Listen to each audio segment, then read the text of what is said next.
Assalamualaikum warahmatullahi wabarakatuh. Welcome guys. In this video, I will tell a story of the most popular legend with an interesting storyline and certainly contain a very thick moral message as a reminder for us. Okay, let's just see the story. The story begins with a setting in the fishing village on Air Manis Beach in the Padang, West Sumatra. There lived a widow named Mande Rubaya with a son named is Malin Kundang. Mande Rubaya really loves his son Malin Kundang because Malin is a diligent and obedient child. Mande Rubaya is an old widow. She is only able to work as a cake seller to provide for herself and her only child. And inside her story, now Malin Kundang is an adult. He asks his mother for permission to go aboard to the city because at that time there was a large ship anchored near at Irmanis beach. Don't Malin, I'm afraid something will happen to you in the overseas lands. Just stay here, accompany me, said her mother sadly after hearing Malin's wish to migrate. Mom, calm down. Nothing will happen to me, said Malin, holding her mother's hands. This is an opportunity, ma'am, because it's not necessary. Once a year there is a big ship dock at this beach. I want to change our fate, Mom. Let it be. Malin pleaded. Okay, I'll allow it, but hurry back. Mother will always be waiting for you, son, said his mother, and he's crying. And day after day passed, months and months. There was no news about his son whereabouts, and the Tuesday were slow days for Mande Rubaya. And every morning and evening, Mande Rubaya looked out at the sea and said quietly, "How far have you sailed, son?" He asked himself as he continued to look at the sea. And sometimes later when the ship came dock, she always asked how his son was. "Have you seen my son? Malin, is he okay? When is the coming home?" she asked.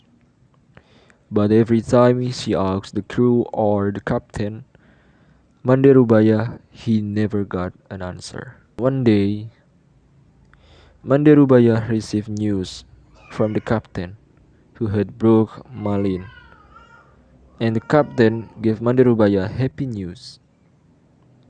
"Mande, do you know your son has now married with a beautiful girl, the daughter of a very wealthy nobleman," he said at the time. His heart was happy to hear the news. A few days later, from a distance, a majestic and beautiful ship sailed toward the shore. Then, when the ship began to dock, a pair of young people were seen standing on the bridge. Their clothes glittered in the sun, and their faces were brightly decorated with smiles because they were happy to be greeted with joy.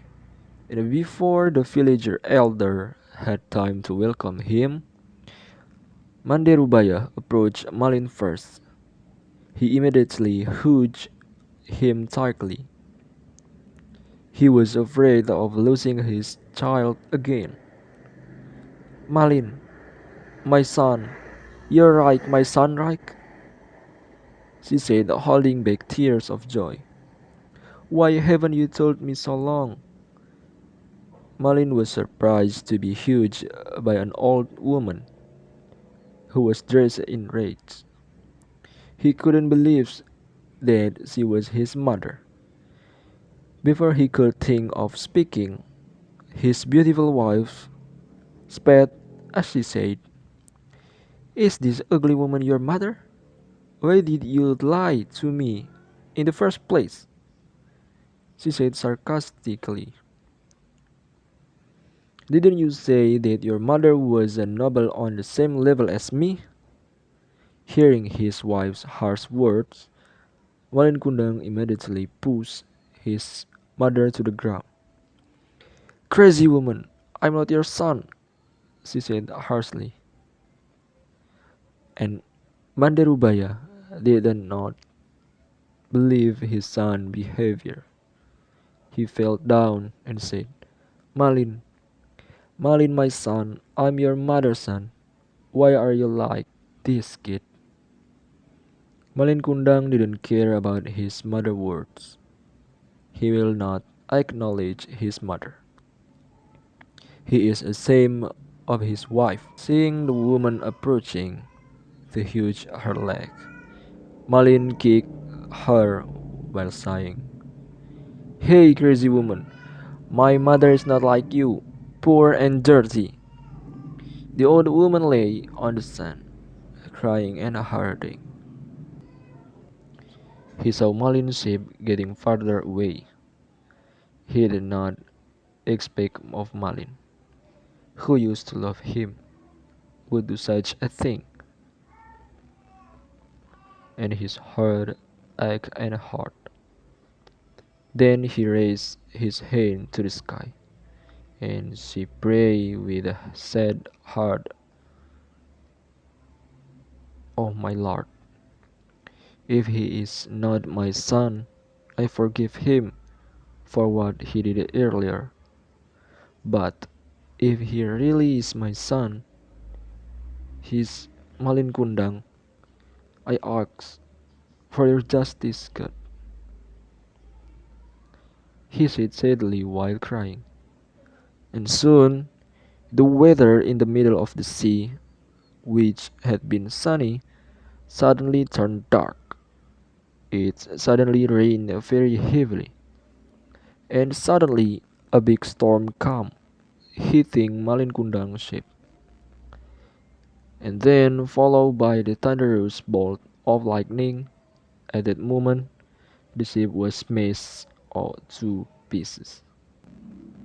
At the foot of the hill, you can see the wreckage of a ship that has turned to stone.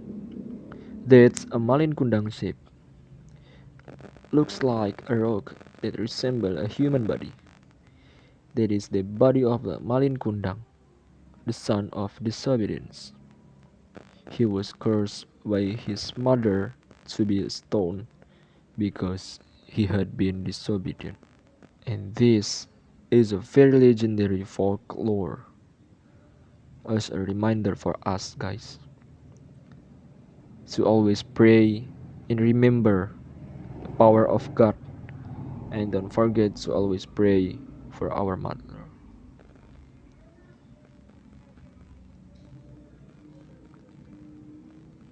And let's not be like Malin Kundang, who is disobedient and forget his own parents. Love your parents. Believe that mothers pray are always with you. Thank you for listening to my short story today. Sorry if there are many wrong words in the delivery of this story. Don't forget to like and comment below. Let's say wassalamualaikum warahmatullahi wabarakatuh.